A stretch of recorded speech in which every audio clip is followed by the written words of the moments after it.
In a land where the sun warms the golden sands and nights cool the silent deserts, there lived a young man named Ibrahim.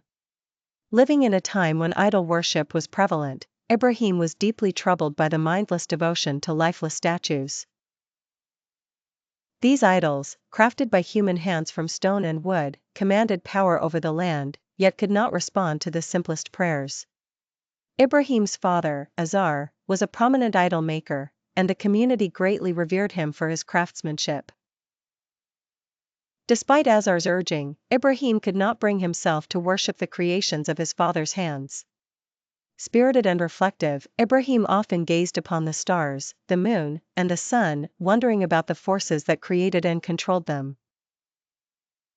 One fateful day, as the townspeople gathered for a festival, Ibrahim decided to test his beliefs.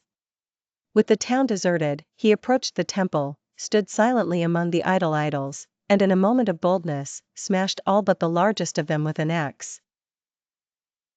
He then hung the axe upon the remaining idol, a defiant act against the folly of worshipping stone figures.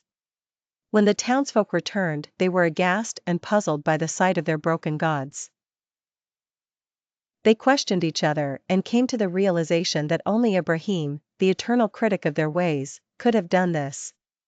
Summoned before the king, Ibrahim faced punishment yet answered with unwavering conviction. "Ask the largest one," said Ibrahim calmly, nodding toward the only standing idol. "Surely, it should know who did this since it still holds the axe." The people fell silent, doubt creeping into their minds. Flustered and confronted with the stark truth of his words, Ibrahim's courage and perception began to stir thoughts among the people. However, the king, fearing the loss of his power through the disillusionment of his subjects, declared Ibrahim a menace. The king sentenced him to be thrown into a blazing fire, a spectacle for all to see. Logs were gathered, flames roared high, and Ibrahim was cast into the inferno. But the fire, in an awe-inspiring miracle, was turned cool and gentle by God's command, and Ibrahim emerged unscathed, an even more profound testament to his faith. This miracle solidified Ibrahim's position as a prophet among his people.